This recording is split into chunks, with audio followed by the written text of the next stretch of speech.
कर्तावे स्तोत्रम दैवंतिनु स्तोत्रम प्रभु यीशु मसीह के नाम से फिर एक बार इस YouTube के चैनल पर आप सबों का मैं स्वागत करता हूं।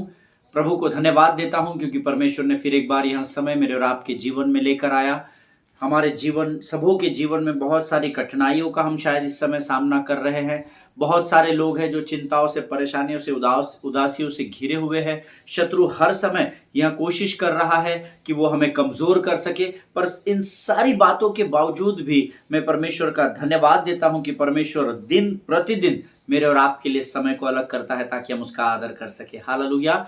जितने लोग लगातार इस YouTube पर रिकॉर्डिंग्स को सुनते हैं, वचनों को सुनते हैं, मेरा विश्वास है परमेश्वर जरूर जरूर जरूर आपके इस परिश्रम को देख रहा है। हालेलुया। क्योंकि ये परिश्रम आप अपने फायदे के लिए नहीं, संसार और शरीर की अभिलाषाओं को पूर्ण करने के लिए नहीं, परंतु परमेश्वर की राज्य की बढ़ोतरी के लिए कर रहे हैं। हालेलुया। और प्रभु का वायदा है कि उसके राज्य के लिए किया गया कोई भी परिश्रम वो व्यर्थ नहीं जाने देगा। हालेलुया। आमीन।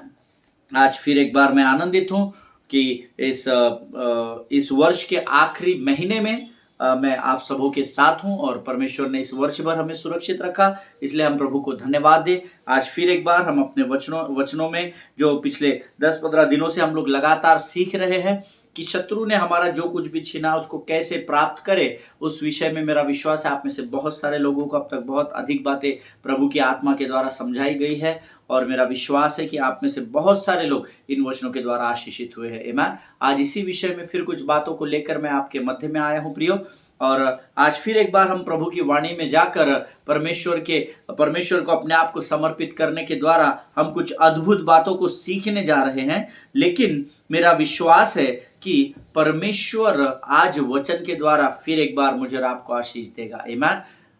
जितनों ने उसकी और दृष्टि की उन्होंने ज्योति ही पाई है, ऐसा वचन में लिखा है भजन संहिता 34:5 में। ये समय है जब हम फिर एक बार परमेश्वर के वचनों की ओर अपनी दृष्टि को फेरे। आमीन। लेकिन हम रोज पहले पवित्र शास्त्र में से कुछ वचनों को पढ़ते हैं, उससे कुछ ग्रहण करते हैं और फिर हम प्रभु की वाणी में बढ़ते हैं। हम सब जानते हैं, मेरा विश्वास है आपके पवित्र शास्त्र, आपके पेन, पेंसिल, पेपर, नोटबुक सब कुछ आप लेकर बैठे हुए हैं ताकि हम प्रभु को आदर कर सके। आमीन। आइए प्रियो, आज मेरा पवित्र शास्त्र मैं लेकर बैठा हूं। मैं चाहता हूं आप अपने अपने पवित्र शास्त्र निकाल ले, और आज हमने पढ़ने के लिए जो वचन चुना है वो पाया जाता है भजन संहिता उसका 116 अध्याय और उसके 12 से लेके 17 वचनों को हम पढ़ेंगे। Psalms 116 versus 12 to 17। भजन संहिता 116 उसके 12 से लेके 17 वचन हम पढ़ेंगे। आपके पास जिस भी भाषा में पवित्र शास्त्र है आप उस भाषा में जरूर पढ़िएगा। केवल मन में नहीं पढ़ना, अंगीकार करना। जैसा मैं यहाँ पर बैठकर वचनों को जोर से पढ़ता हूँ, अधिकार से पढ़ता हूँ, वैसे ही आप भी पढ़िएगा क्योंकि परमेश्वर उसकी आशीष आपको जरूर देगा। भजन संहिता 116 उसका 12 वचन। यहोवा ने मेरे जितने उपकार किए हैं उनका बदला मैं उसको क्या दूं? मैं उद्धार का कटोरा उठाकर यहोवा से प्रार्थना करूंगा। मैं यहोवा के लिए अपनी मन्नतें सबों की दृष्टि में प्रकट रूप में उसकी सारी प्रजा के सामने पूरी करूंगा। यहोवा के भक्तों की मृत्यु उसकी दृष्टि में अनमोल है। हे यहोवा सुन, मैं तो तेरा दास हूँ, मैं तेरा दास और तेरी दासी का पुत्र हूँ।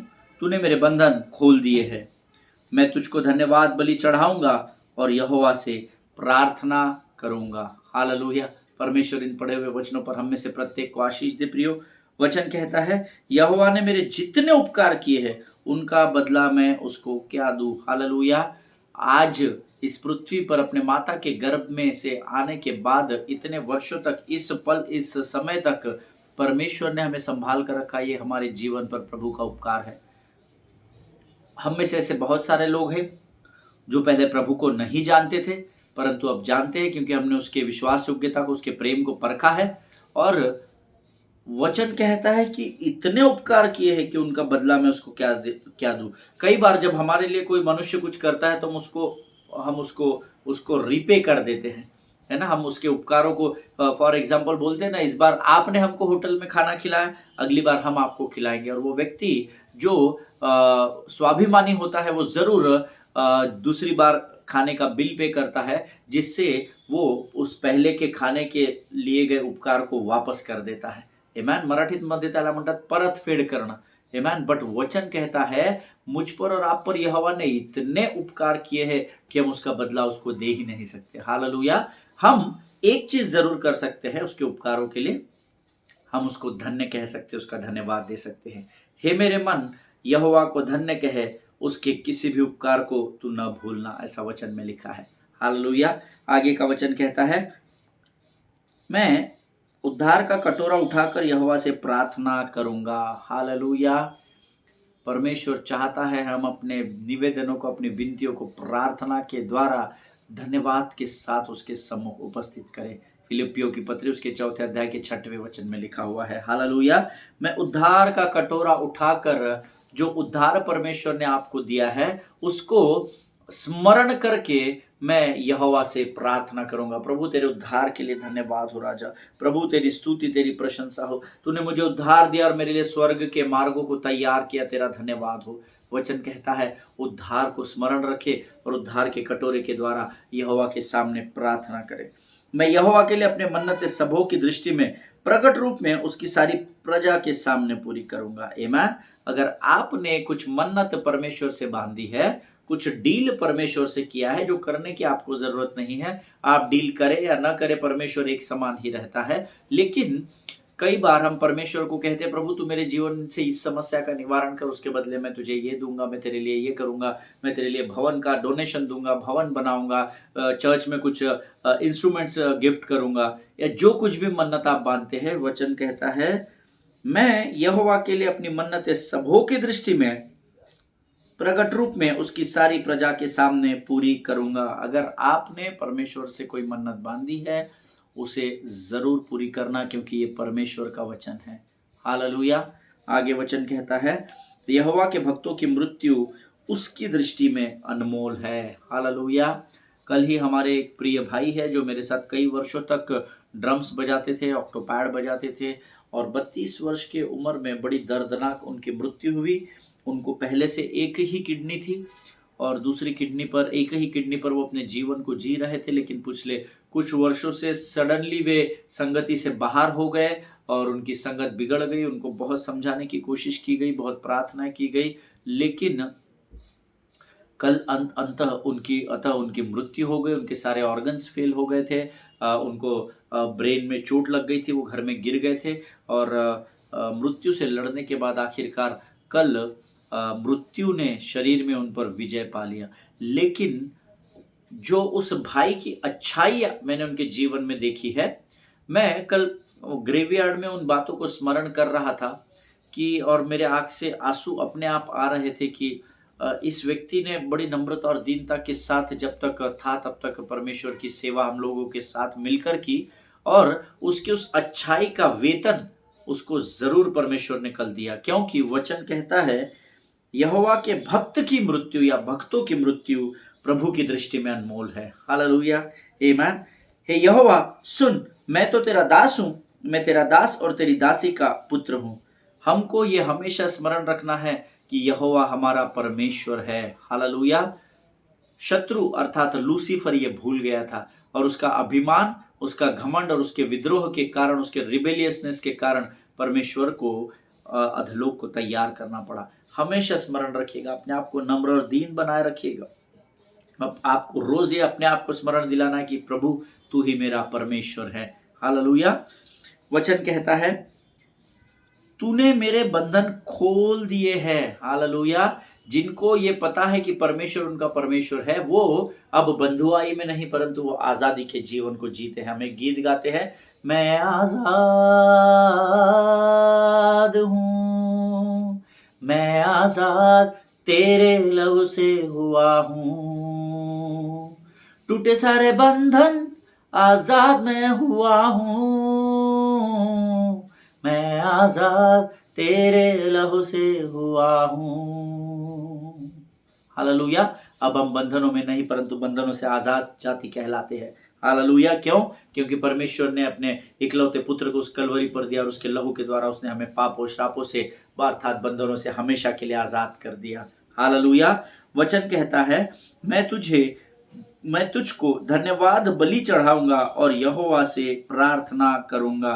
परमेश्वर अगर कुछ धर्मी से चाहता है तो वो चाहता है कि हम आत्मा और सच्चाई से उसकी स्तुति और आराधना करें, नंबर 1। और हर परिस्थिति में हम यहोवा का धन्यवाद करें। क्यों करें ब्रदर? क्योंकि प्रभु की इच्छा यही है, ऐसा वचन कहता है।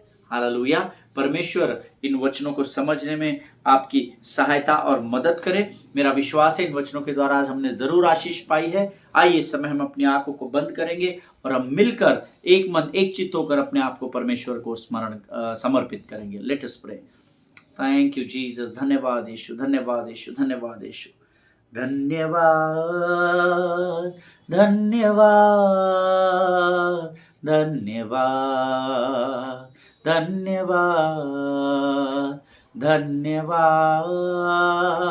धन्यवाद धन्यवाद धन्यवाद धन्यवाद धन्यवाद धन्यवाद धन्यवाद। Thank you Jesus, thank you Jesus, thank you Jesus. आकाश और पृथ्वी को बनाने वाले महान और जीवित परमेश्वर, हम तेरी स्तुति करते, हम तेरी प्रशंसा करते, तेरा धन्यवाद देते हैं राजा। तू राजाओं का राजा और सेनाओं का महान न्यायाधीश है। हम तेरा गुणानुवाद करते हैं। इस सुंदर और पवित्र समय के लिए हम तुझे धन्यवाद देते हैं राजा। प्रभु जी, हम प्रार्थना करते हैं उन तमाम भाई बहनों के लिए जिन्होंने आज हमें अपनी प्रार्थनाओं में स्मरण किया राजा। तू उनमें से हर एक को नाम बनाम आशीष दे राजा। उनको लगने वाली हर एक जरूरत को तू अपने स्वर्गीय भंडार से पूर्ण कर राजा। प्रभु जी, हम इस समय प्रार्थना करते हैं उन तमाम भाई बहनों के लिए जिनकी प्रार्थना की विनतियां हमारे पास है प्रभु, जो अलग अलग प्रकार से प्रभु तेरे सामने अपने विनतियों को रख चुके हैं राजा। प्रभु, हमसे बेहतर तू उनके मनों को जानता है राजा। प्रभु, उनकी इच्छाओं को तेरी योजनाओं के द्वारा तो पूर्ण कर राजा, क्योंकि तेरी इच्छा और तेरी योजना हमेशा धर्मी के जीवन में भलाई को उत्पन्न करती है राजा। प्रभु, हम प्रार्थना करते हैं आज के आने वाले वचन के लिए। प्रभु जी, इन वचनों को समझने के लिए प्रभु हमें सहायता और मदद कर परमेश्वर पिता। हमें बल दे प्रभु, हमें बुद्धि और ज्ञान से भरकर तैयार कर राजा। प्रभु जी, हम इस समय अपने आप को नम्र और दीन करते हैं परमेश्वर पिता। हम अपने जीवन की सारी बातों को तुझे समर्पित करते हैं, अपने आप को यीशु मसीह के लहू में डुबो देते हैं राजा। और इस प्रार्थना और विनती को धन्यवाद और पूरे विश्वास के साथ हमारे उद्धारकर्ता जीवित परमेश्वर यीशु नासरी के मीठे और पवित्र नाम में मांगते हैं प्रभु। सुनिए और बड़ी दया से ग्रहण कीजिए। आमीन, आमीन। हालेलुया। परमेश्वर यीशु मसीह के नाम से फिर एक बार आप सबों का मैं स्वागत करता हूं। हम पिछले कुछ दिनों से परमेश्वर के वचनों के द्वारा कैसे शत्रु ने जो बातें हमसे छीनी हैं उस पर विजय पाने के विषय में सीख रहे हैं। और मैंने आपको, हम लोगों ने इसके लिए पहला शमूएल उसके 30 अध्याय का चुनाव किया था, जिसमें हम लोग दाऊद की जो परिस्थिति सिकलग में थी उसके विषय में अध्ययन कर रहे थे। सबसे पहली बात जो दाऊद ने शत्रु पर विजय पाने के लिए या उसने उसका जो कुछ छीना था उसके प्राप्त करने के लिए की, वो the Bible says David wept with his warriors. आमीन। दाऊद अपने 600 योद्धाओं के साथ रोया, लेकिन उसका रोना हार का नहीं परंतु उसका रोना विश्वास और आशा का था कि आज रात के रोने के बाद कल सुबह फिर प्रभु मुझे विजय को दिलाएगा। Hallelujah. Second thing what David did was he refused to become bitter. Amen. उसने कड़वाहट को अपने जीवन में प्रवेश नहीं करने दिया। जब लोग उसे दोष दे रहे थे वो लोगों को वापस दोष देकर अपने मन में कड़वाहट उत्पन्न नहीं होने दे रहा था। आमीन। उसने कड़वाहट को अपने पास आने से रोक लिया। Third thing what David did was he encouraged himself in the Lord. उसने जब कोई उसके साथ संगी नहीं था, कोई उसे उत्साहित नहीं कर रहा था, कोई उसे धाड़स नहीं बंधा रहा था, सब उस पर दोष लगा रहे थे, ऐसे समय में दाऊद ने खुद को परमेश्वर में प्रोत्साहित किया, परमेश्वर के वचनों के द्वारा खुद को प्रोत्साहित किया। और चौथी बात जो हमने सीखी थी दैट क्योंकि उसने परमेश्वर ने अपने आप को प्रोत्साहित किया, इसलिए David got a vision of the word from the Lord. Hallelujah. क्योंकि उसने परमेश्वर ने अपने आप को प्रोत्साहित किया था, वचनों के द्वारा अपने आप को उत्साह से भर दिया था, उसने परमेश्वर से दर्शन को या परमेश्वर के वचन को स्वयं प्राप्त किया। हालेलुया। और उस विषय में भी हमने कल अध्ययन और मनन किया था। एंड लास्ट पॉइंट बताकर हम शायद इसे आज या कल में समाप्त करेंगे। The fifth point what David did to get the hold on the devil, शत्रु पर अधिकार पाने के लिए, उसकी पकड़, उस पर पकड़ पाने के लिए अगर दाऊद ने पांचवी कोई बात की, this is very very very important. The word says David got mad at the Hades. Amen. Hades का अर्थ होता है डेविल। डेविल वो David got mad at devil, David got mad at devil. Amen. दाऊद जो था वो शत्रु के ऊपर क्रोधित हो गया, वो उसके पीछे मैड हो गया, वो पागल हो गया, वो कि इसको अभी कब समाप्त करूंगा मैं, है ना। हम जब परिस्थितियां बिगड़ती है तो हम ही शत्रु के सामने नतमस्तक हो जाते हैं, बट दाऊद नतमस्तक नहीं हुआ। In fact he got mad at devil. Amen. जब मैं इसको मनन और अध्ययन कर रहा था, हेडीज जो मैंने आपको कहा HEDES, हेडीज, इसका ग्रीक भाषा में अर्थ होता है God of the underworld. God of the underworld, HEDES, Hades को गॉड ऑफ द अंडरवर्ल्ड, अंधकार के या निचले भाग के राज्य का राजा या भगवान या परमेश्वर। इसीलिए मैंने आपको कहा ही got mad at the Hades, that is devil. अंधकार का राजा कौन है, अंधकार का परमेश्वर कौन है? वो लूसीफर है, अर्थात शैतान है। और वचन कहता है पांचवी बात जो दाऊद ने की, वो शैतान के प्रति क्रोधित हुआ, वो उसके पीछे पागलपन उसको सवार हो गया, कब जाकर इसके ऊपर मैं वार करूंगा। आमीन। वचन हमें बताता है कि उस समय जो हमने पहले अध्ययन किया, आप वचनों को पढ़ सकते हैं, फर्स्ट सैमुएल उसका 30 चैप्टर को पढ़ सकते हैं। उसमें वचन बताता है कि दाऊद के ऊपर लोग क्रोधित हो रहे थे। पहले दाऊद के लोग उस पर क्रोधित हो रहे थे। His people were mad at him, this is what the word of God says, but he knew who the real enemy was. आज हमको यही पता नहीं है कि हमारा शत्रु कौन है, क्योंकि इफिसियो 6:12 कहता है हमारा मल्ल युद्ध लहू और मांस से है ही नहीं। So you need to recognise who is your enemy. That is very very very important in the kingdom of God. आमीन। जिनके सुनने के कान हो वो सुन ले। हम मनुष्य पर क्रोध निकाल रहे हैं, पर उसके अंदर का जो दुष्ट आत्मा जिससे वो पीड़ित है, अगर किसी के मन में कड़वाहट है तो उस व्यक्ति के ऊपर क्रोधित नहीं होना, उसके अंदर जो कड़वाहट का स्पिरिट काम कर रहा है उस पर क्रोधित होकर उसको रिब्यूक करना। आमीन। मेरा विश्वास है आप समझ रहे हैं मैं आपको क्या बता रहा हूं। The Bible says David's people were mad at him, but David knew who the real enemy was in his life. परंतु लोग तो उस पर क्रोधित हो रहे थे, पर वो वापस लोगों पर क्रोधित नहीं हो रहा था, क्योंकि वो जानता था कि उसका शत्रु कौन है। वो जानता था कि उसका मल्ल युद्ध लहू और मांस से नहीं है, लेकिन उस शत्रु से है जो दिखाई नहीं देता है। हालेलुया। इसीलिए इफिसियों की पत्री 6वां अध्याय 12 वचन कहता है, हमारा मल्ल युद्ध लहू और मांस से नहीं, परंतु प्रधानों से, अधिकारियों से, अंधकार के हाकिमों से और दुष्टता की उन आत्मिक सेनाओं से है जो आकाश में मंडरा रही है। हालेलुया। सो आगे वचन कहता है कि दाऊद अपने योद्धाओं को लेकर अमालेकियों से परमेश्वर के कहे अनुसार लड़ने के लिए निकल पड़ा। हालेलुया। किसके कहे अनुसार? परमेश्वर के। अगर परमेश्वर ने आपको शत्रु से लड़ने के लिए आज्ञा नहीं दी है, better you don't fight with the devil. Amen. Otherwise you will pissed off. आप कहीं ना कहीं चटनी बना दी जाएगी आपकी। आमीन। परमेश्वर से दाऊद ने पूछा, क्या मैं जाकर उस दल का पीछा करूं? क्या मैं उसे पकड़ पाऊंगा? When God said, when the Spirit of the Lord said, surely you go because I will be with you.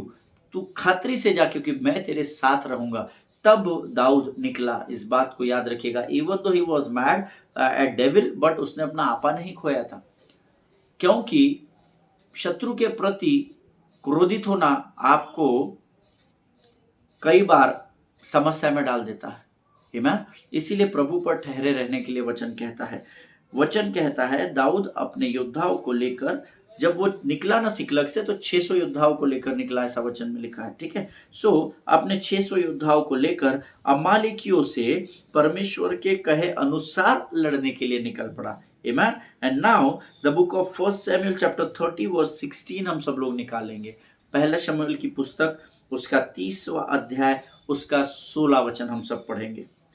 और वचन कहता है, जब उसने उसे पहुंचाया, अर्थात परमेश्वर ने जब दाऊद को स्थान पर पहुंचाया, तब देखने में आया कि वे सब भूमि पर छिटके हुए खाते पीते और उस बड़ी लूट के कारण जो वे पलिश्तियों के देश और यहूदा देश से लाए थे नाच रहे थे। अर्थात इस समय जो अमालेकी थे वो खाते पीते हुए नशे की हालत में नाच रहे थे, कूद रहे थे, एंजॉय कर रहे थे, और वहां पर सब लूटा हुआ माल, सोना चांदी, गधे घोड़े बैल ऊंट, दाऊद की स्त्रियां, दाऊद के बच्चे और सारे योद्धाओं के और सारा का सारा इजराइल प्रजा को उन्होंने वहां बंधुआई में डाल रखा था। जब मैं इस पर मनन कर रहा था तो मैं इमेजिन कर रहा था कि शायद को वो स्त्रियों के साथ दुर्व्यवहार कर रहे होंगे, शायद वो बच्चों को मार रहे होंगे, शायद वो बुजुर्गों को डांट रहे होंगे, जवानों को शायद लट से मारकर वो कुछ कार्य जबरदस्ती से करने बोल रहे होंगे, मुझे नहीं पता, लेकिन ऐसा मैं इमेजिन कर रहा था। क्योंकि जब आप बंधुआई में होते हैं तो आप शांति से बैठकर टीवी नहीं देख सकते हैं। जब आप गुलामी में होते हैं तो आपको सताया जाता है, आप पर दबाव डाला जाता है और आपका गलत इस्तेमाल करवाया जाता है। हालेलुया। और हम सब इस बात को जानते हैं। सो मुझे मेरा इमेजिनेशन ये कहता है, जब मैं इस वचन को पढ़ रहा था, छिटके हुए अर्थात नशे में खाते पीते लोट पोट हो रहे होंगे, म्यूजिक चल रहा होगा, नाच रहे होंगे, इन लोगों की वो खिल्ली उड़ा रहे होंगे शायद, या अलग अलग बातें इनके विषय में कर रहे होंगे, मुझे नहीं पता वो क्या कर रहे थे। लेकिन दाऊद वचन कहता है कि जब दाऊद को परमेश्वर ने उस स्थान पर पहुंचाया तो ये सारी चीजें वहां पर हो रही थी। हालेलुया। वचन कहता है दाऊद वो सब देखकर मेरे लोगों पर अत्याचार हो रहा है, ये हो रहा है, वो हो रहा है, वो वापस बैकफुट पे नहीं गया, अरे नहीं भाई मेरे पास 400 ही लोग है ना। मैं बताऊंगा मैंने आपको 400 लोग क्यों बोला, क्योंकि 600 लड़वैये लेकर वो निकला था, लेकिन बाद में युद्ध में 400 ही लोग वहां पर थे। सो मैं 400 लोगों को लेकर आया, भाई यहाँ पे तो 8, 10, 15 हजार की भीड़ है, और कैसे मैं इन लोगों को, अब इतनी बड़ी भीड़ से अपने लोगों को, अपने साजो सामान को कैसे छुड़ाऊं, ये सोचकर वो वहां डरा हुआ नहीं पाया गया। लेकिन वचन कहता है दाऊद वो सब देखकर रुका नहीं रहा, बल्कि he was so mad at the devil, जब उसका दिमाग इतना खराब हो गया, जब उसने अपने लोगों को और अपने सब बातों को बंधुआई में देखा, जब उसने देखा होगा कि किस तरह वहां शत्रु उसके परिवार के साथ, उसके लोगों के परिवारों के साथ, पत्नियों के साथ, बच्चों के साथ दुर्व्यवहार कर रहा है, या व्यभिचार कर रहा है, या तकलीफ दे रहा है, तब उसको और क्रोध आया होगा। आज अगर आपके घर वालों को किसी ने अगर बेइज्जत कर दिया या इंसल्ट कर दिया तो आपको क्रोध आएगा ना। तो सोचिए अगर किसी ने आपके बच्चों को गलत बोल दिया तो हमको इतना क्रोध आ जाता है। वो लोग तो बंधुआई में थे, गुलामी में डाल दिए गए थे, ऐसा वचन कहता है। सो दाऊद को कितना क्रोध रहा होगा तब। Amen. I was just imagining why, because David was not a girly man. वो ऐसा लड़की वाला उसका स्वभाव नहीं था, या वो ऐसा गर्लिश नहीं था। बट बाइबल क्या कहती है दाऊद के बारे में पता है? एक और बात आप जो नोट्स लिखते वो लिख लीजिए। But Bible says that David was a killer, he was vicious. वो एक दुष्ट प्रवृत्ति का व्यक्ति था, not in bad sense, but जब वो शत्रु के ऊपर चढ़ाई करता था तो बहुत भयंकर हो जाता था, ऐसा वचन कहता है। जब उसने देखा कि इजराइल की सेना को ये ललकार रहा है, गोलियत ललकार रहा है, तो वो क्रोधित हो गया और उसने कहा ये कौन है जो जीवित परमेश्वर की सेना को ललकारता है। हालेलुया। और वचन उसके बारे में बताता है कि ही वॉज अ किलर, है ना। वो किलर था। उसने बहुत सारे राजाओं को मृत्यु के घाट पर डाल दिया था, बहुत सारे राज्यों पर विजय, और राज्य पर विजय पाने के लिए आपको शत्रु को काटना पड़ता है, मारना पड़ता है। So Bible give this testimony about David that David was a killer, he was vicious, वो दुष्ट व्यक्ति था। David had shed so much of blood in his time. दाऊद ने अपने समय में इतना लहू बहाया था, लोगों का इतना लहू बहाया था, that God said at once in his life, कि परमेश्वर ने एक बार उसके जीवन में उसको ये कहा, you have done so much of things that I can't even let you build my temple, amen, but yes I will allow your son to build it, amen. परमेश्वर ने एक बार दाऊद से, वो इतना विक्शियस और इतना खतरनाक था कि परमेश्वर ने उसको बोला कि मैं, तूने इतना खून बहाया है भाई इस पृथ्वी पर कि मैं तुझे अपना मंदिर नहीं बनाने दूंगा, लेकिन हाँ मैं तेरे पुत्र के द्वारा अर्थात राजा सुलेमान के द्वारा तेरे मंदिर को जरूर खड़ा करूंगा। और हम सब जानते हैं कि परमेश्वर के मंदिर भवन का निर्माण इस पृथ्वी पर सबसे पहले सुलेमान राजा ने किया था। हालेलुया। और वही दाऊद अब इस सिकलग में जब अपनी पत्नी को, अपने बच्चों एवं प्रजा को यहां बंधुआई में या तकलीफ में पाता है, और शायद वो ये सोच ही रहा होगा अब क्या करूं क्या करूं, तो सडनली ऐसा मेरा अध्ययन कहता है कि उसे स्मरण आया होगा कि मैं कोई विक्टिम थोड़ी हूँ, मैं कोई शिकार थोड़ी बना हूँ इसका, या मैं कोई मोहरा थोड़ी हूँ जो ये अमालेकी मुझे बार बार हरा कर जाएगा, मुझे इस्तेमाल करेगा, मुझे मोहरे के जैसा कभी इधर कभी उधर, या मैं कोई विक्टिम थोड़ी हूँ, या मैं कोई शहीद थोड़ी होने वाला हूँ कि ये बार बार मेरे लोगों को बंधुआई में लेकर जाएगा और मैं इसके चरणों में जाकर इसे माफी मांगूंगा। एंड ये पर उसको सडनली स्मरण आया होगा कि मैं कोई विक्टिम थोड़ी हूँ, I am not going to sit here. और उसने डिसाइड किया होगा कि अब मैं यहाँ बैठकर अपने लोगों का दुख नहीं देखूंगा। But Bible says now what David did was he got mad at the devil at that particular time। और उसने ये सोचा होगा कि अब I am so mad to that spirit now, अब मैं उस आत्मा को, उस दुष्ट आत्मा से इतना क्रोधित हो गया हूं, because you have destroyed everything, because you had stolen everything, but listen to me O devil. है ना, ऐसा मैं सोचता हूं। उसने ऐसा उस आत्मा को, उस लूसीफर को ऐसे बात की होगी उस समय, और उसने कहा होगा तूने मेरा सब कुछ छीन लिया, सब कुछ तूने नाश कर दिया, मेरे शहर को तूने धुएं में डाल दिया, राख बना दिया। लेकिन सुने शैतान, listen O devil, that I want to tell you one thing for sure, that greater is he that is in me than he that is in the world। Hallelujah. उसने शत्रु से कहा होगा तू जानता नहीं है कि मेरे अंदर जो रहता है ना वो इससे बढ़कर है, और वो तुझे कभी भी पटक नहीं दे सकता है। हालेलुया। क्या आज आप सिकलग जैसी परिस्थिति में शत्रु के साथ इतने अधिकार से बात कर सकते हैं क्या? ये प्रश्न आप अपने आप से पूछिएगा, क्योंकि दाऊद ने ऐसा किया और उसने विजय को पाया। और अगर दाऊद का परमेश्वर आपका परमेश्वर है तो खातरी से आज मैं भी अपने बीमारी से बात कर सकता हूं, अपने कर्जे से बात कर सकता हूं, अपने मानसिक कमजोरी से बात कर सकता हूं, अपने जीवन के किसी भी सिकलग जैसी परिस्थिति में मैं अधिकार के साथ, जैसे दाऊद ने शत्रु से बातचीत की, सुने शैतान तू नहीं जानता कि मेरे अंदर जो वास करता है वो उससे बढ़कर है, जो इस समय तेरे द्वारा मुझे कमजोर करने की कोशिश कर रहा है। हालेलुया। तुझसे बढ़कर मेरा परमेश्वर है, ऐसा दाऊद उससे कह रहा होगा। हालेलुया। और आप में से बहुत सारे लोगों ने, मैं इमेजिन कर रहा था, 300 करके एक मूवी आई थी, हॉलीवुड का एक मूवी, आप जरूर देखिएगा, बहुत अच्छा मूवी है। और आप में से बहुत सारे लोगों ने शायद उस मूवी को देखा भी होगा। जैक सिंडर उसका डायरेक्टर का नाम है, फिल्म डायरेक्टर जो है वो जैक सिंडर है।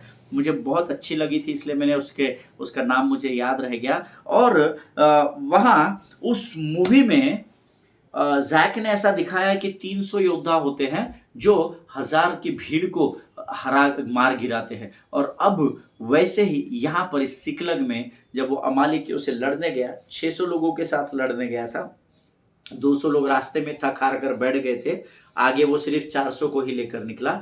उस मूवी में 300 योद्धा दिखाए गए हैं। मुझे सडनली जब मैं इस वचन को प्रिपेयर कर रहा था तो प्रभु ने मुझे वो बात स्मरण दिलाई। वहां 300 थे, लेकिन यहाँ दाऊद के पास 400 योद्धाओं ने, जब वचन कहता है दाऊद के साथ उन 400 लोगों ने जब उस पूरे नज़ारे को देखा, उस पूरे सर्कमस्टांसेस को देखा कि कैसे उनके लोगों को मारा जा रहा है, पीड़ित किया जा रहा है, दर्द दिया जा रहा है, और ये लोग नाच रहे हैं, मस्ती कर रहे हैं, शायद उनके स्त्रियों को, उनके बेटियों को, उनकी माताओं को छेड़खानी कर रहे होंगे। और जब इन लोगों ने उस नज़ारे को देखा तो वचन कहता है सब के सब क्रोधित हुए। हालेलुया। और वचन कहता है कि परमेश्वर स्वयं शैतान पर भयंकर क्रोधित था। हालेलुया। अब आप कहेंगे परमेश्वर क्रोधित भी होता है, इस विषय में हम कल बात करेंगे। हालेलुया। वचन जो बताता है वो मैं आप तक कल पहुंचाऊंगा। आमीन। आज हम यहाँ समाप्त करेंगे। जो आज हमने सीखा है उस पर आप जरूर मनन कीजिएगा, जरूर गौर कीजिएगा। परमेश्वर ने आज आप में से और मुझ में से बहुत सारे लोगों के साथ बातचीत की है, ऐसा मेरा विश्वास है। आमीन। God bless you all. आइए इस समय हम अपनी आंखों को बंद करें और प्रार्थना करें। खुदावंद प्रभु यीशु नासरी के नाम से सुंदर और पवित्र समय के लिए हम तुझे धन्यवाद देते हैं। तू राजाओं का राजा, सेनाओं का न्यायाधीश है, हम तुझे धन्यवाद देते हैं। वचन के द्वारा आज फिर एक बार तूने हमें सामर्थ्य से भरा प्रभु, अधिकार के साथ शत्रु के सामने खड़े रहकर उससे बातचीत करने की, उस भेद की बात को तूने हम पर प्रकट किया, हम धन्यवाद देते हैं। जितनों ने सुना उन्हें आशीष दे राजा, और आने वाले दिनों में जितने सुनेंगे वे इस वचन को सुनकर आशीषित हो, ऐसे हम प्रार्थना करते हैं राजा। अपने आप को यीशु मसीह के लहू में डुबोते हैं और इस बिनती को धन्यवाद के साथ हमारे उद्धारकर्ता यीशु नासरी के मीठे और पवित्र नाम में इस बिनती को तेरे सामने रखते हैं। सुन और बड़ी दया से ग्रहण कर प्रभु। आमीन आमीन। हालेलुया। परमेश्वर आप सबों को बड़ी बरकत और बड़ी आशीष दे। हम अगले सेशन में फिर एक बार मिलेंगे, तब तक स्वस्थ रहे, सुरक्षित रहे, एक दूसरे के लिए प्रार्थना करते रहे, अपने पासवानों के लिए, उनके परिवारों के लिए ज़रूर प्रार्थना करें। सभी को जय मसीह की। God bless you all.